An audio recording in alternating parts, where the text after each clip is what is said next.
So I want to start so that we can wrap up, so that we have enough time to get to our final sources today. So over the past during the past two classes that we had, so we've explored one of Judaism's most profound moral tensions, and that is the value of truth and the place of falsehood in a world that was created by a God of truth. We began with Rava's story from Sanhedrin, the first source we looked at, the mythical town, Kushta, the town of truth, where no one lied and no one died before their time, until one small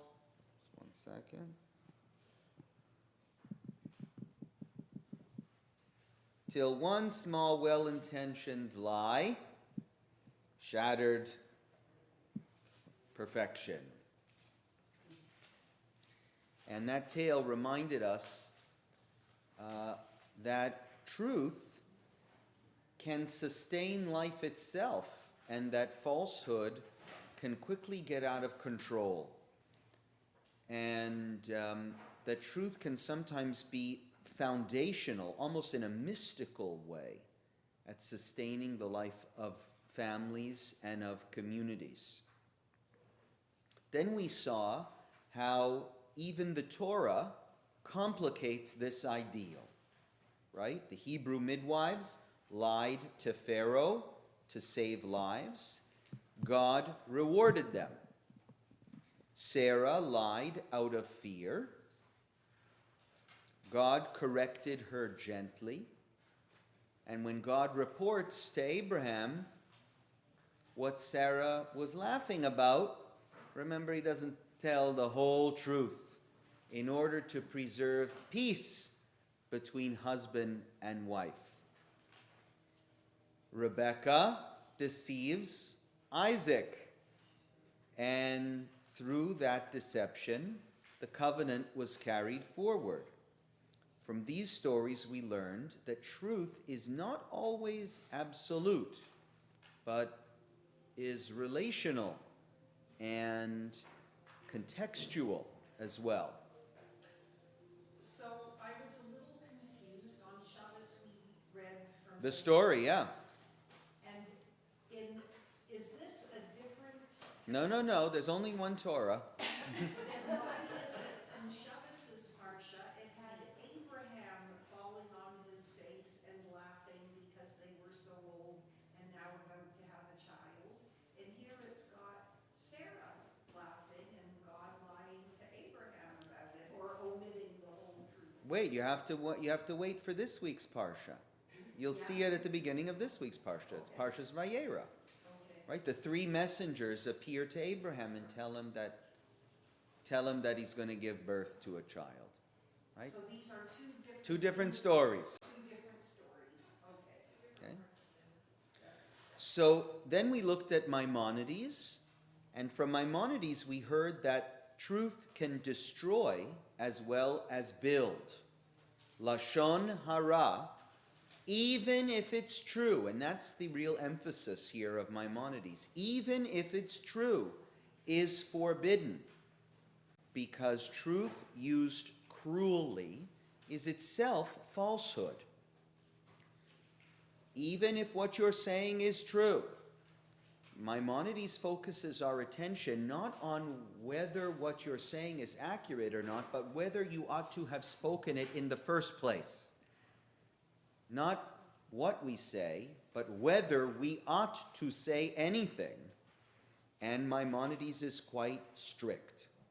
So now we're going to look at Rabbi Dessler and his point of view in his book, Strive for Truth, where we're learning that truth is different than factual accuracy. Let's take a look at what he has to say, page 4, in the middle of the page. The truth is those things that match the will of Hashem, and falsehood is those things which oppose the will of Hashem. This is a huge statement that he makes right at the beginning of this chapter. Ha'emet hi hadvarim hato'amim et ritzon Hashem. Truth, when we say truth, it does not mean factual accuracy. This is a different explanation, a different understanding. It's about things which match the will of God. What is truth and what is falsehood? At the outset of our education, they led us to understand that truth is when facts are recounted as they happened, and falsehood is when they are distorted. In other words, this is what we learn when we're children. Truth is telling events as they took place. But as you grow up, this is just in simple aspects, he says. But in fact, there are many ways in which the matter is not so. Sometimes it is forbidden to speak matters as they are, like to recount something that may damage a friend without purpose or necessity. And sometimes it is actually necessary to distort, like when the truth will not help and rather will hurt. For then, what seems like truth will indeed be falsehood, because it will produce bad results. It turns out that truth is that which leads to the good and the will of the Creator, and falsehood is what gives success to the dealings of the prince of falsehood, the other side. In other words, Satan. He is the king and prince of falsehood. But falsehood does not mean inaccuracy, according to Rabbi Dessler. This is going even a step further than Maimonides, Rabbi Dessler's comments. Rabbi Dessler says, not only is what Maimonides saying true. Maimonides said, as we learned last week, you don't always have to say what happened. And not only that, there is an obligation very often not to spread things, even when they are true about others, which could potentially damage their reputation. Right? Actually, he's even stricter. He says, even things that can't damage somebody's reputation, but you're just talking to talk, that serve no purpose. Maimonides forbids that. Rabbi Dessler goes a step further and says, sometimes it's actually necessary to distort, like when the truth will not help, but will hurt. Can anyone here think of an example of that? When lying is better than saying nothing. When it would be obligated, when you would be obligated to lie. Well, when you go to somebody's house, they just moved in, you're not going to tell them it's ugly. So very good. So very often it's a situation of complimenting someone or something, and you don't want to hurt them. This is different than Rava in the town of truth. When Rava says, my wife is in the shower, and lies about that. Oh, excuse me, he doesn't say, his wife is in the shower. What is his lie again? His lie is, she's not home.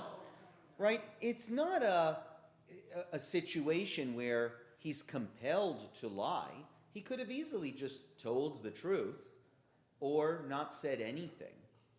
This is a situation that often comes up in life. It even comes up in the Talmud. That's the next Talmudic story we're going to bring, and that is, when do we feel like not complimenting somebody, even when they are not deserving of that compliment, might lead to strife and disharmony. So let's look at this Talmudic piece. But I'm very glad we got there right away. The rabbis taught, this is a very, very famous section in the Talmud. Keitzad meraktim lifnei hakala. There's a beautiful song that they sing at wedding. Keitzad meraktim lifnei hakala. How do you dance in front of the bride? How do you dance in front of the bride? What they're really asking is, how do you, when you go up to the bride before the wedding, what do you say to her? Let's look. Beit Shammai said, Kala kamot shehi. Praise the bride as she is. What is Beit Shammai saying? If she's, what do you think he's saying? If she's ugly, or if she doesn't deserve it. Don't lie. Don't lie. Now, I don't think personally, and we'll see later commentaries, I don't think he's saying that you should go up to her and say, for an overweight woman, you look beautiful on your wedding day. I don't think he's saying you should say exactly as it appears, because you're praising the bride. But I think he is saying, don't lie. In other words, if she's not beautiful, don't say she's beautiful. Say, what a beautiful affair. Thank you so much for inviting me. I'm so grateful to be here. But don't lie. Now, what do you think of that? Well, but you see his point. Beit Hillel disagrees. And the song, by the way, Keitzad meraktim lifnei hakala, goes with Beit Hillel. Always Jewish law sides with Beit Hillel. Almost always. Kala nai v'chasuda. That's the song. You praise the bride by saying she is beautiful and pious. Even if she's not, you say she's beautiful and pious. Beit Shammai said to Beit Hillel, and if she were lame or blind, we should say to her the bride is beautiful and pious? I think what Beit Shammai is saying is, it's going to sound ridiculous. If it's obvious that she is not beautiful and not pious, why would you say these words, which everyone will recognize as being disingenuous? But the Torah said, keep far from falsehood. This is Beit Shammai again saying, midvar sheker tirchak. The Torah says, get away from lies. And here you're saying that a bride, we should lie to her face on her wedding day? But you know where Beit Hillel is coming from. You're going to ruin her day if you don't tell her she's beautiful. Beit Hillel said to Beit Shammai, and according to you, if one has purchased something bad from the market, should we praise his purchase or disparage it in his eyes? So this is a very sophisticated discussion that Beit Hillel and Beit Shammai are having. If a person goes to your house, this is the same thing, goes to your house and sees that you bought a painting and the painting is horrific. It's a horrible, horrible painting, the ugliest thing you've ever seen in your life.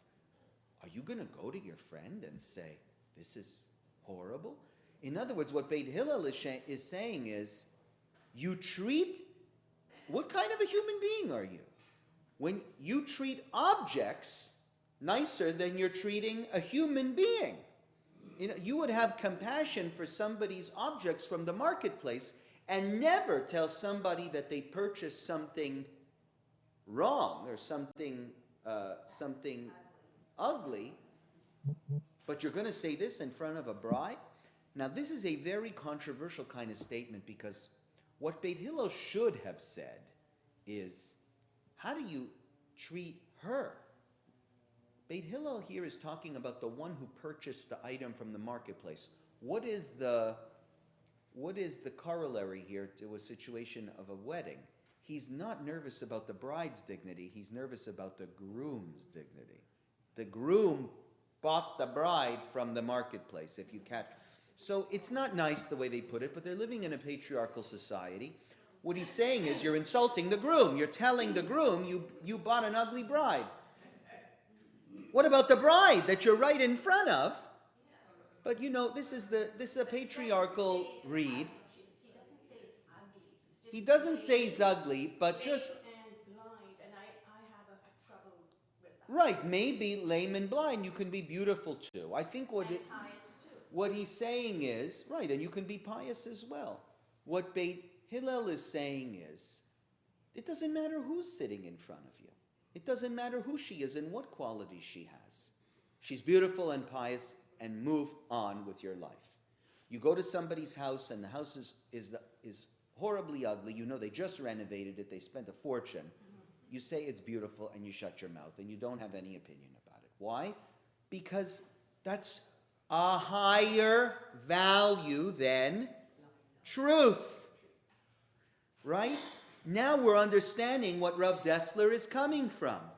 When Rav Dessler says there's something more important than truth, when you're a child, and it's a simple situation, truth can be about accuracy. But when you learn about life and how to get along with people and what people need to hear and how to be a good friend to other people, you learn that it's not so simple to tell the truth always. Actually, you should lie. Very often to sustain a relationship, it's not sufficient to not tell the truth. It's actually more important that sometimes you know how to completely lie to their face. And tell them they look beautiful, and tell them their house is beautiful, and the renovation was money well spent.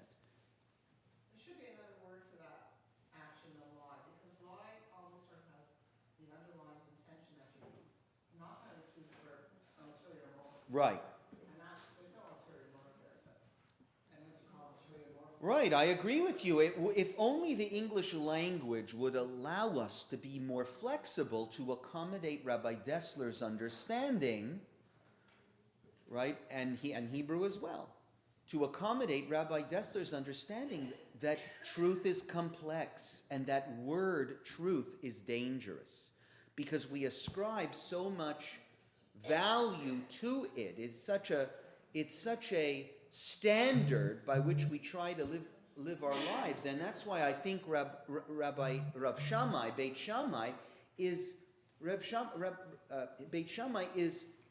trapped by this notion that the Torah says, stay away from falsehood. Falsehood means inaccuracy. I must not lie to the bride.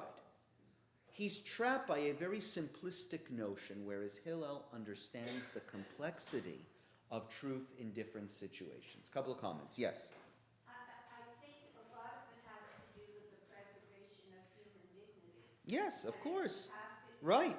So, which is actually, when you think about it, it's a higher value than always. That's what Hillel is saying, and that's what Rav Dessler is saying. There's something more important than truth, and that is God's will. Or what Rav Dessler says is the results. You need to have in your brain, what will the result be of me telling the truth in this situation, and what will the result be of me lying? And if the results of you lying are more elevated from a Jewish values standpoint, it's not that you may lie, it's that you must lie. Yes? I'm troubled by the concept of using the word truth here. Facts are facts. The house is, and what may be one person's truth, one person may say, these are the facts of what Yes. the situation is. And to me, Yeah. beautiful. And another person will say, these are the facts of the right, and my truth is that it's ugly. Yes. So, this has bothered me, by the way, because we get into the narrative of different truths, which we hear some. Right. Yes, yes, yes. So I'm Yeah. just wondering about the use of the word truth, because truth is maybe more of a subjective as opposed to an objective concept. Yes, very good. Maybe we should be sticking with falsehood. Or accuracy and inaccuracy. Facts, right. Love it, love it. And I love, by the way, we didn't get there, but look at how the Talmud ends this discussion. Mikan amru chachamim, from here the rabbis learn, tehei da'ato shel adam me'orevet im habriot. A person's perspective should always be me'orevet, mixed in with habriot, with his fellow man. Your opinion, your statements, your actions, you are responsible not only for what you say, but how they might be received. And that is a very scary thing, because you don't know always how your truth will be received by others. The Talmud says you're responsible for something you don't have control over. I shouldn't actually go that far. It's not that I think the Talmud is saying you are responsible for it. It's saying when you speak, you ought to be, me'orevet is like mixed. Your thoughts should be mixed in with the way what I say is likely to be received or might be received by the other person. Which makes what you're saying, Michael, even more complex, because you might have a particular friend who actually you trust they could handle your criticism in an impersonal way. They could handle it with a maturity and with a sense that you're not attacking them. Like, I have friends like this who would actually get upset with me and say, I asked you about my renovation, you lied to me and told me you loved it. You know, I know you didn't love it. I can see you're lying to me. Why don't you just tell me the truth? And that's a friend who isn't so fragile that they can handle me telling them the facts as they are. But we also, many of us, have friends who are quite fragile and who invested, we know, all of their energy into this renovation. And you can see the way they're showing it to you, how beautiful they think it is and how much it means to them. And if you tell them that you don't like it, you'll shatter them. So the Talmud's advice to us is very, I think it's true, but it's also frightening. That this isn't just about me, but who I'm speaking to. That relationships, you are responsible for how what you say are received by others, at least to take that into account. And that means with certain people, you might be obligated to lie, and with others, you might be obligated to tell the truth. What kind of advice is that? How do I navigate the world like that? But I think what you find is we all navigate the world that way. And that this is actually very insightful about the real relationships we have. We all have people in our lives who are so fragile, we can't have complex discussions with them for fear that they will be easily offended. And there are other people who welcome that and would actually be quite disturbed to know that I wasn't telling them the truth because I was trying to protect them. I'm just wondering if they're trying to say that empathy trumps truth.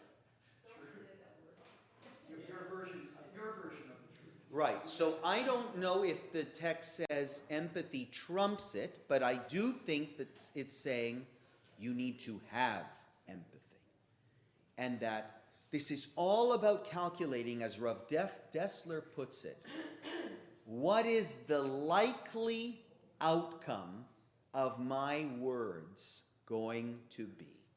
What is this going to create? Harmony, disharmony. Stronger friendship, weaker friendship.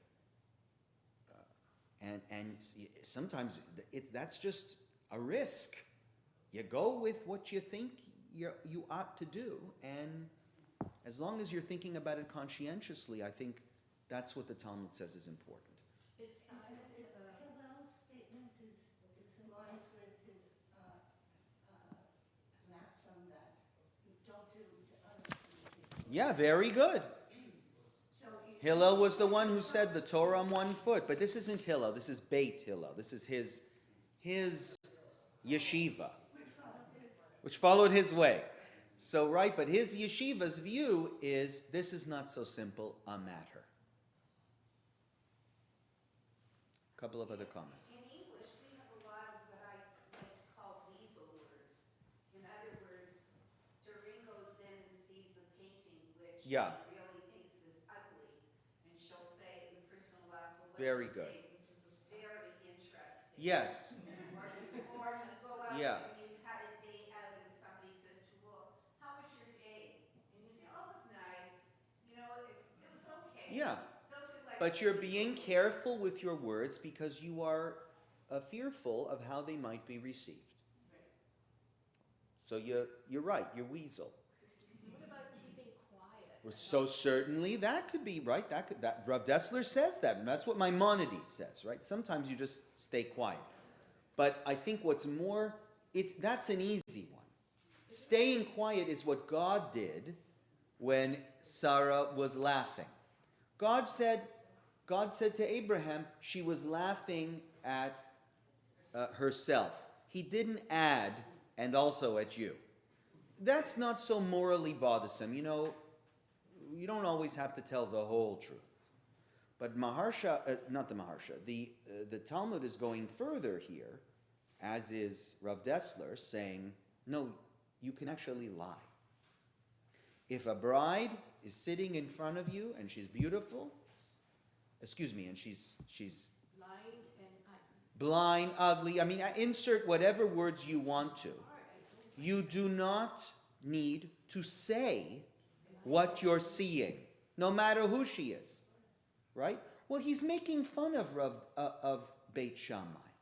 Beit Shammai says if you see a woman in front of you who's blind or lame, is you go up to her on her wedding day and say, you are so blind and lame and beautiful nonetheless. Like, I don't understand it, how a person could get by that way.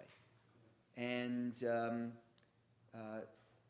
the Hillel is giving an objection to Beit Shammai on the way they conduct themselves. They are so strict about telling the truth that they hurt human relationships irreparably in the process. Sorry, just one last thing. Yeah. I'm really troubled by the use of the word truth as the opposite to falsehood. I think I'd rather prefer the term honesty. I Great. feel better if you say, because honesty is more of an opinion. Right. In my opinion, like this woman is actually ugly. If I consider this baby is actually ugly, but I will not exercise. I won't open my mouth and say that because I want to be respectful. And Very good. Because I think truth, like I'm just not comfortable with the word truth here because I like to think of truth in absolute terms. That the facts are true.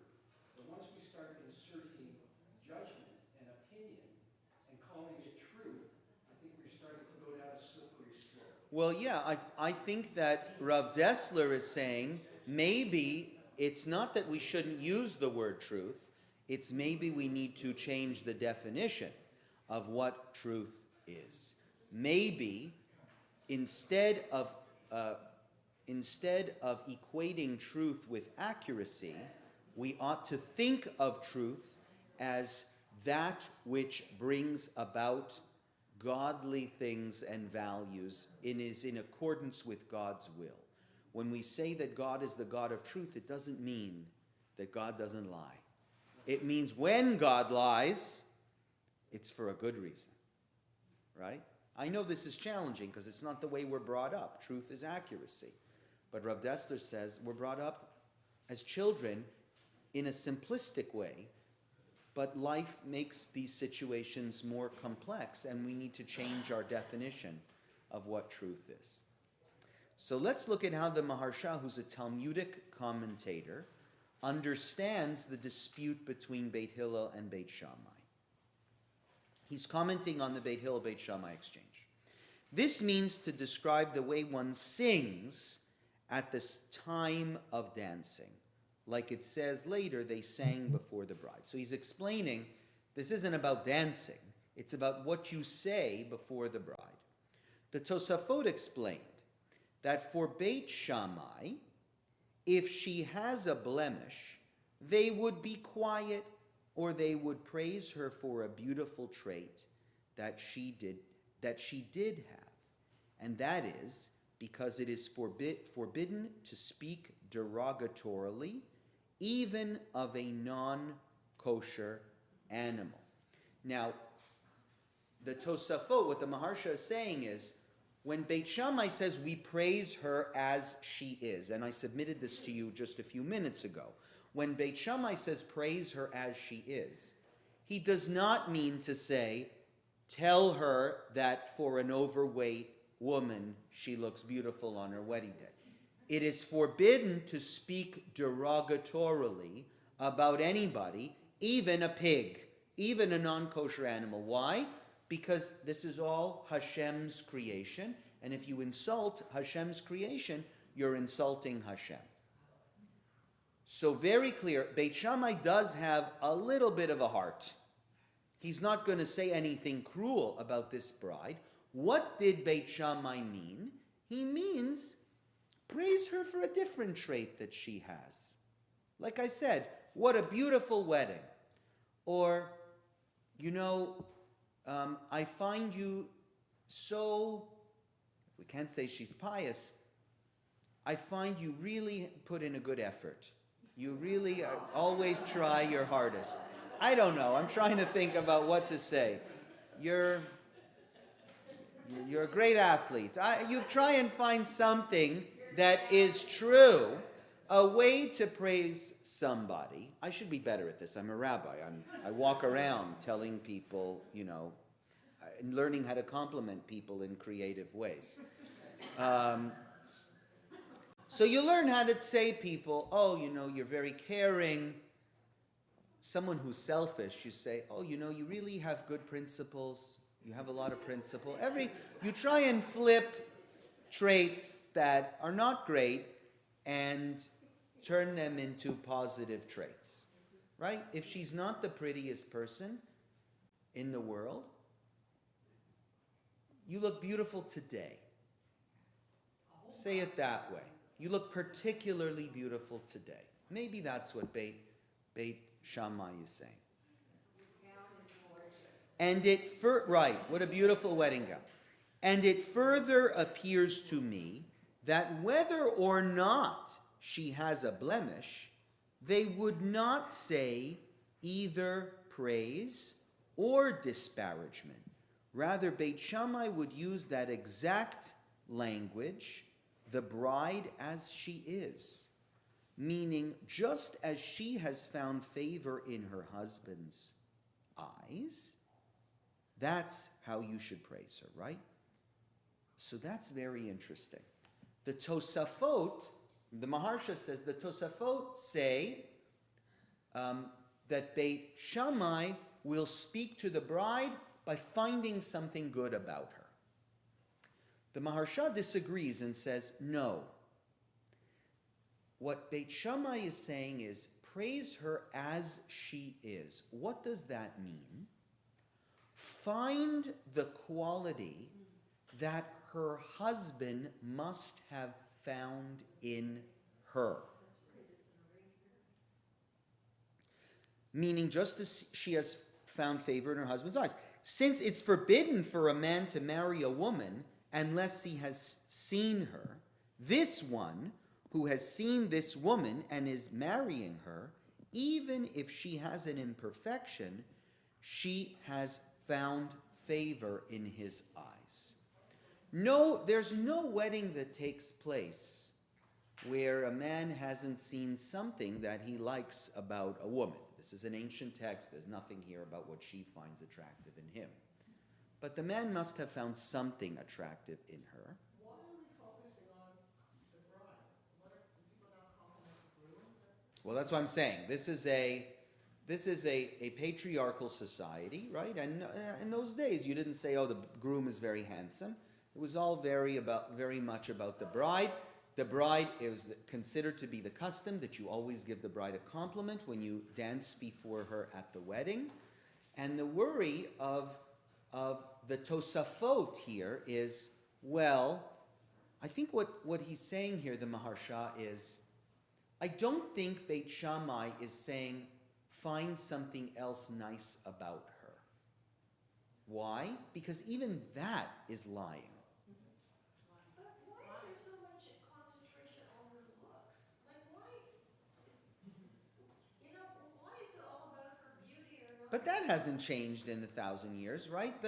Every bride wants to be, goes to great efforts to look beautiful on their wedding day. No, of course, but why is that It's the focus today.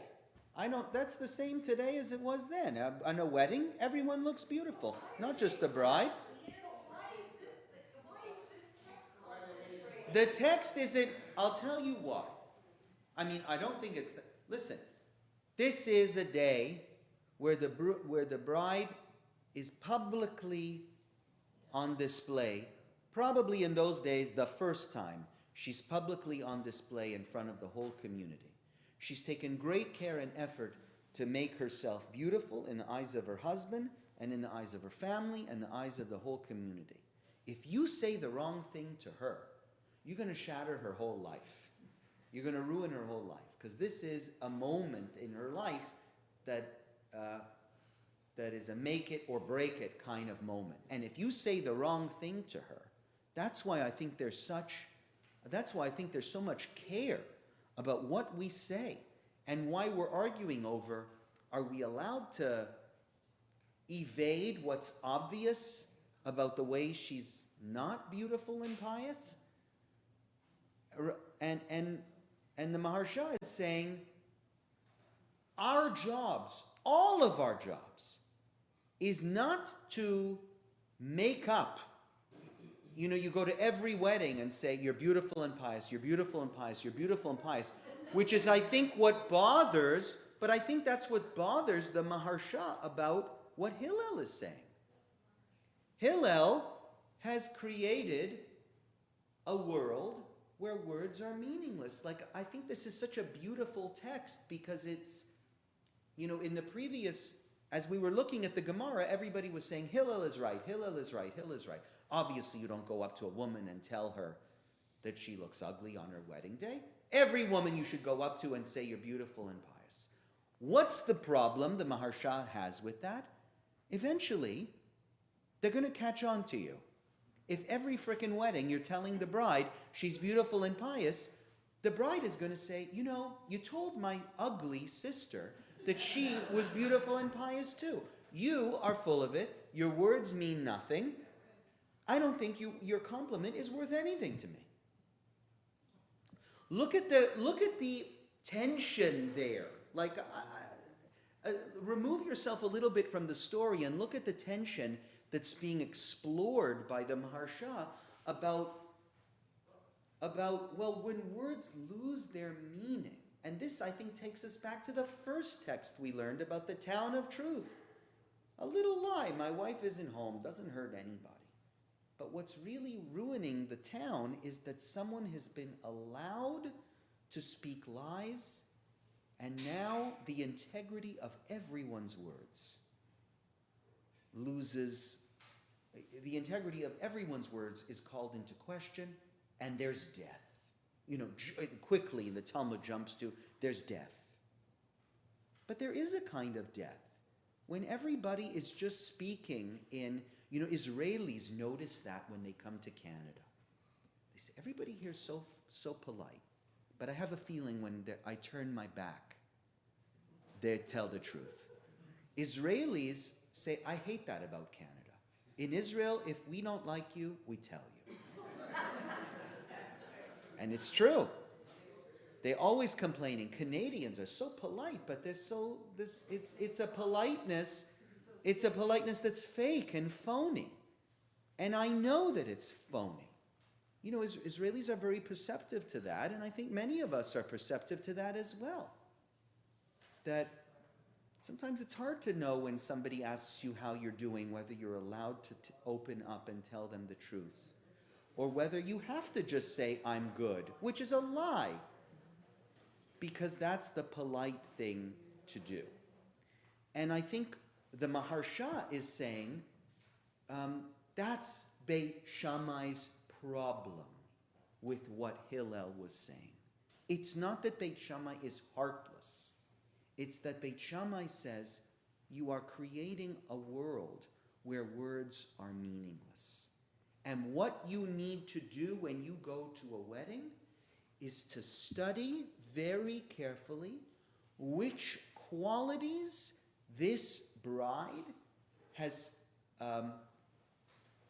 found. I have to phrase this properly. The qualities in which the husband has found merit, or the qualities that her husband must have found attractive in her. Does that make sense? The qualities that her husband has found attractive in her. Study that, figure it out. That's how you praise the bride. Kala kefi shehi, kamot shehi, as she is. You're such a great match for each other because ... You're so organized and he's so disorganized. Something like that. I don't know. I'm not great at this stuff, obviously, on the spot, but I know when I have time to think about it, I think I understand what Beit Shammai is getting at. That we have an obligation to, even when we're not telling the whole truth, to find a truth that can accomplish the same goal, making her feel good, bringing happiness and joy to the situation, but not through meaningless, empty, polite words that you say at every wedding, because we'll catch on to you. And the world that you are creating is a world where nobody values compliments at all, because we recognize that they're coming from politeness and not authenticity. So there were a couple of comments. Yes? But the truth is that on her wedding day, she prepares herself. She's as beautiful as she has ever been. Yeah. So to say to this bride on her wedding day that you are beautiful and pious is not a lie. Great. Great. Let's see what Beit Hillel says. So how does I think that's very, very insightful of the Maharsha to interpret Beit Shammai that way. I'm not sure he's correct, but I love the tension that he's exploring. Beit Hillel would say that one should enumerate her qualities, i.e., that she finds favor. And that is, the bride is beautiful and pious. That is, Hillel is not saying, say the same thing to every bride. He's saying, say the qualities of this particular bride. And Beit Shammai said, if she is lame, that is, that everyone can see that she is not beautiful and kind, and this is untrue. So he also doesn't like the language of lame. That doesn't mean that she's ugly. So he's saying, assume that what Beit Shammai meant is that she's ugly, and that if you say that she's beautiful, it's a lie. Beit Hillel responded, one who has made a bad purchase, etc., shouldn't he praise it in his eyes? Meaning that this is not false, since in his eyes it is the purchase is good, or I should say, the purchase is good. So too here, she is beautiful and pious in his eyes, for if you don't say so, he would certainly not marry her. Beit Hillel says, you can say that she's beautiful, even if she is not, because she is beautiful in his eyes. And you can say that she's pious, even if she's not, because she's pious in his eyes. What groom would marry a bride who was not beautiful and pious in his eyes? Keep your opinions to yourself. If you're saying, when you get invited to somebody's newly renovated home, this renovation is beautiful, You're not giving your opinion. It's more you're saying beauty is in the eye of the beholder, and that you're happy that this is beautiful in the eyes of the person who has done it. Now, how do you say that in a creative way? I just think Beit Hillel says, just say it's beautiful. Just say it's beautiful. You're not lying. Beit Hillel is sort of also walking this tension. Don't accuse me of lying because I told the bride that she's beautiful and she's not. I'm not lying. She is beautiful. Beauty is in the eye of the beholder. Who are you to say she's not? As interesting as the discussion is, I love the tension that they are both navigating.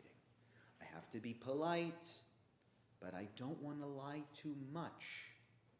I have to take her feelings into account, but my words still have to have meaning. How do I find something that I can say that's true, but also not the same thing I said last week to the bride? And how do I find something that's true and not a completely outrageous when I really think that telling that truth might hurt her? This sounds a lot like real life. It sounds a lot like real life. It sounds a lot like that when we get ourselves into trouble with friends or family, it's because we didn't get the math right. We did our best, hopefully, to calculate in our heads what we should have said, but we didn't get the math perfectly right. What I said, how they would receive it. The final source. Rabbi Moshe Sternbuch, this is a modern source, 20th century. We have merited the wonderful book of the Chafetz Chaim on the laws of Lashon Hara. And within the book, it appears that at times there is not prohibition to speak Lashon Hara. Rather, there is a mitzvah to speak, such as when one misleads his neighbor in business transactions, or one who borrowed money but did not repay, or regarding marriage arrangements when a match which is not proper is offered and may lead to harm. Now, this is the final, I think, complicating insight into this whole discussion. Maimonides said, you don't always need to speak. Stay quiet. Lashon haram, even if it's true, is going about talking about people for no reason. Maimonides says, not only that, you can even lie. You can be quiet and you can lie if it's going to lead to some greater harmony, some greater alignment with God's will. And Rav Moshe Sternbuch goes even further and says, you know, there are some times when actually the truth needs to be spoken. And silence is not always the easy out. That is, we think, if we're going to read Maimonides very closely, that we should just stay quiet and not talk about anybody for anything, for any reason. Maimonides seems to carve that out. You always get in trouble when you're talking about other people. Rav Moshe Sternbuch says, no. There are times when you have to speak. If somebody says to you, my son has a new girlfriend, and you know who she is, and you know her family, and you know some things that are not good about her and her family, you might be obligated, says Rav Sternbuch, to speak, to say something to your friend. You know, you should watch out for them because this girl is trouble and her family is trouble. You know this loan you're about to do with this person? I heard that they had a loan a few months ago that they didn't pay back. Sometimes you are obligated to speak. This is very, very important in the climate we live in, where whistleblowers, right, take incredible risk to tell the truth about situations. in order to expose some injustice that's occurring. 100 years earlier, before we even heard what that word whistleblower meant, 100 years earlier, Rav Sternbuch says, this is part of Jewish law too. Not only when to lie, and not only when to be quiet, but when you must speak. If he refrains from telling him, as he does not wish to speak poorly or to cause damage, he violates that he should not stand idly by the blood of his neighbor. Lo ta'amod al dam re'echa. And what's beautiful about this, turn back the page to page 3. The verse that talks about Lashon Hara. Let's read the verse again. Lo telech rachil ba'amecha, lo ta'amod al dam re'echa, ani Hashem. Do not go as a talebearer among your people. Do not stand idly by your neighbor's blood. Maimonides asked the question, what does gossip, going out as a talebearer, have to do with standing idly on your brother's blood? Why is that in the same verse? What is the relationship between gossip and death? Standing idly on your brother's blood, not doing anything. What does Maimonides say?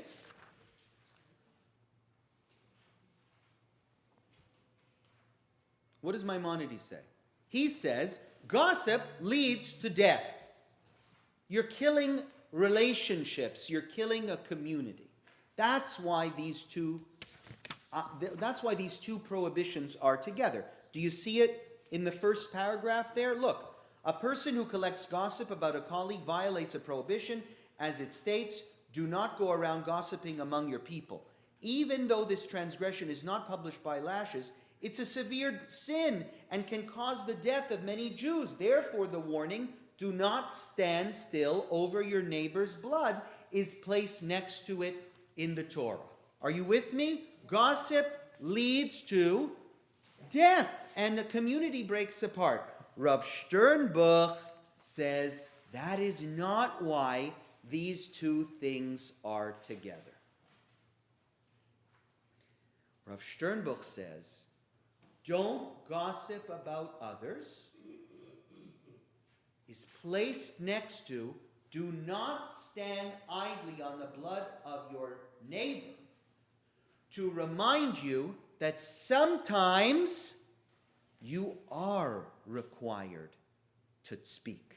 You are required to go out and tell tales. It's almost like between the two parts of the verse, there's a but.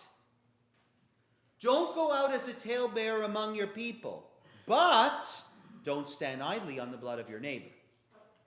Are you just, I want to make sure you're all following me here. This is important and brilliant, by the way. Brilliant. Of Rav Sternbuch, not me.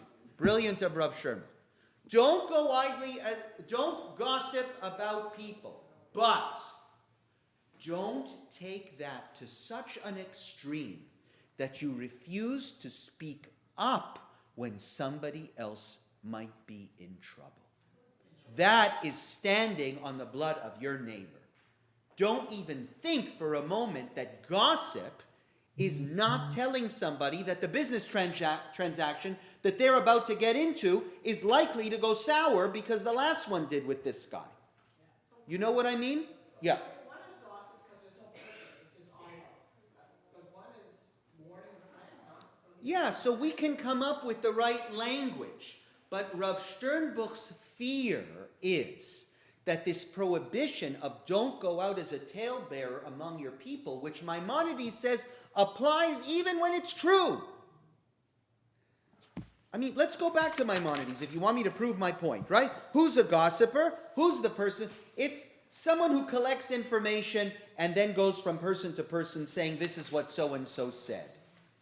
I mean, you're going out, you're getting information about people, you know that this person is a cheat, but should you say something? The Torah says, don't go out as a talebearer among your people. Maybe I shouldn't say this. Maybe he's changed. Maybe he's going to be different in this business transaction. Maybe I'm leading to death. Maimonides says I'm causing death. Rav Sternbuch says, don't think for a moment that you have the right to be silent in a situation like that, lest you be accused as a talebearer. The Torah is not telling us that you're going to cause death by being quiet.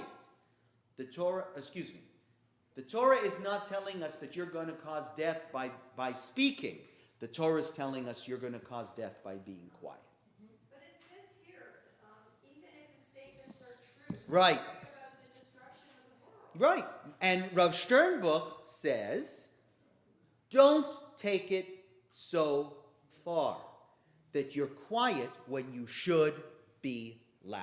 So he's contradicting. Absolutely, that's my point. Rav Sternbuch it doesn't like the extremism of Maimonides, who reads that talking about other people always brings about death. Oh no, it does not, he says. Rav Sternbuch says sometimes talking about other people is necessary, because the Torah says right next to that prohibition about talking about other people, don't stand idly on the blood of your neighbor. But you have to have the facts really down pat. Okay, To say you can say that, absolutely. But don't ever feel that you have the right to prevent a potentially dangerous situation from occurring because you don't want to gossip. I mean, to use an extreme example, right? If you know somebody who is a known person committed, this is a famous thing in the United States, known to have committed an assault against a minor, right?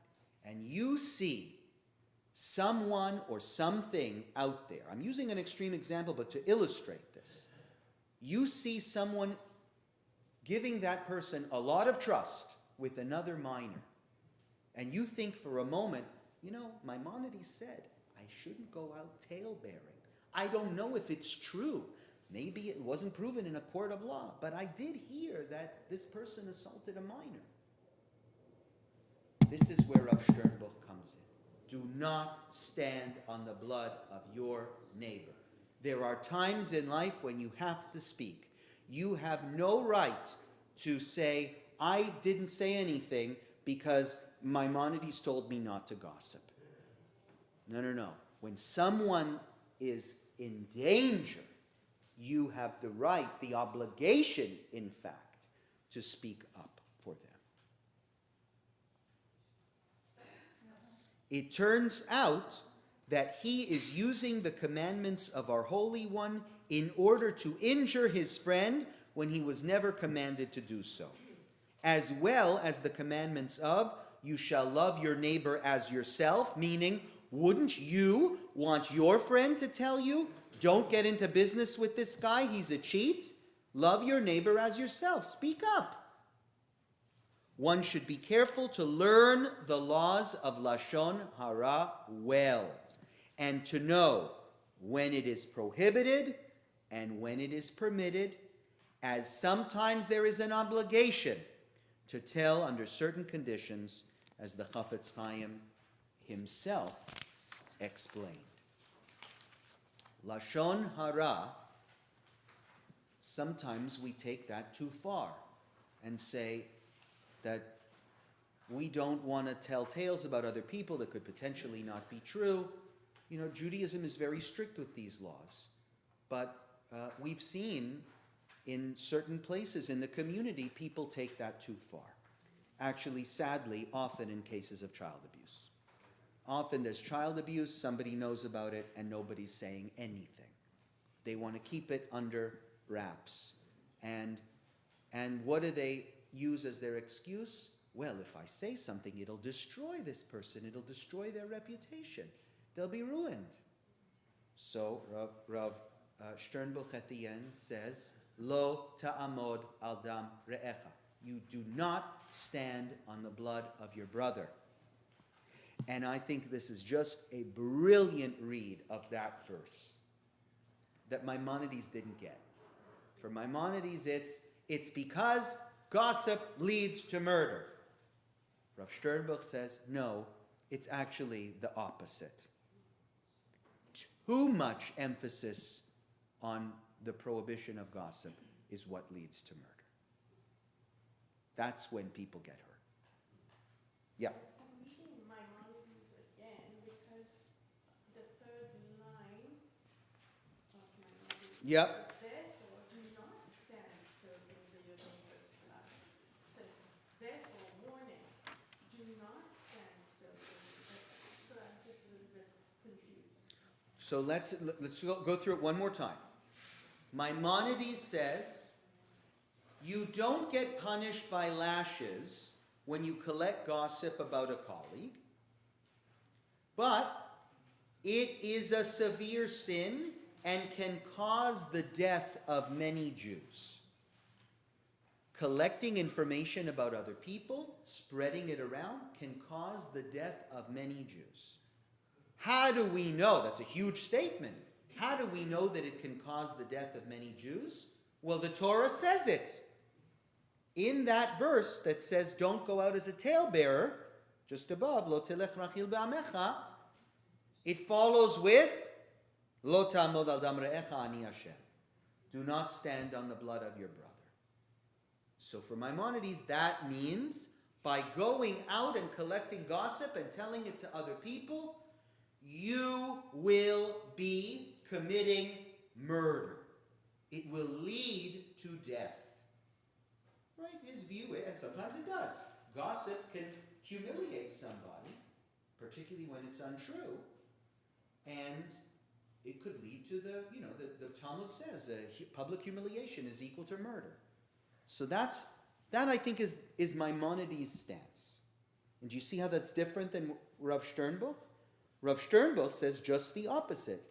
No, it's not just that gossip can lead to murder and death. It's that too much silence can lead to murder and death as well. So what have we learned? I hope we have learned that in Judaism, truth is sacred but never simple. It is not a cold, objective reality, but a moral and spiritual pursuit. Truth lives in the tension between faithfulness to facts and faithfulness to God's purpose. Let me say that again. Truth lives in the tension between faithfulness to the facts, accuracy, and faithfulness to God's purpose. We are not commanded merely to tell the truth, but to live lives of truth. That means aligning our words and our lives with what is just, what is merciful, and good. Our tradition insists that truth must serve higher needs, peace, compassion, the preservation of dignity. The Talmud's call, the Torah's call, midvar sheker tirchak, distance yourself from lies or from falsehood, is not just about avoiding lies. It's about it's not just about avoiding lies. It's about the life we individually pursue, about integrity, about what we say and what we don't say are joined in harmony. So the question of this class shouldn't be, may I tell a lie, but rather, what truth does God want spoken through me in this particular moment? What truth does God want spoken through me in this particular moment? To be Jewish is to live within that sacred struggle between facts and faith, between honesty and kindness, and to use our words as God did at creation, not to describe the world as it is, but to speak towards what it could be. May we leave this class more thoughtful about our words, more careful with our truths, and more committed to building a world in which what we say brings life, not harm, peace, not pain, light, not confusion. And may all our speech, whether the hard truth or gentle silence, be worthy of the one whose very seal, the Talmud teaches, is the seal of truth. That's it.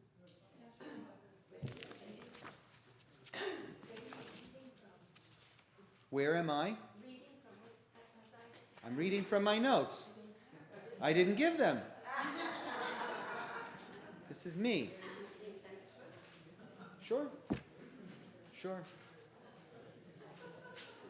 Questions, comments, final comments? Nice little 3-weeker. In 3 weeks, not bad. I hope that you're with me in feeling the complexity of a question that we don't always think of as so complex. You know? When our mothers or fathers taught us, always tell the truth, you know. Or don't say something, if you don't have something nice to say, don't say it. Yeah, right. We now have a whole bunch of sources to throw back at them, saying, well, it's actually, Mom and Dad, life is more complex than that. And what's that? Search for the truth instead of tell the truth. Yeah. Yeah, and I really hope that this helps us, the complexity here, helps us be more compassionate towards one another when our friends don't get it right. So I think we've all been victims of, this person said something to me that they really shouldn't have said, or said something behind my back. And often it's just because their intentions were always good. It just didn't land the way they hoped it would land, right? We can't be responsible for the way the things we say are received, but we are responsible whether we like it or not. Okay, thank you everybody.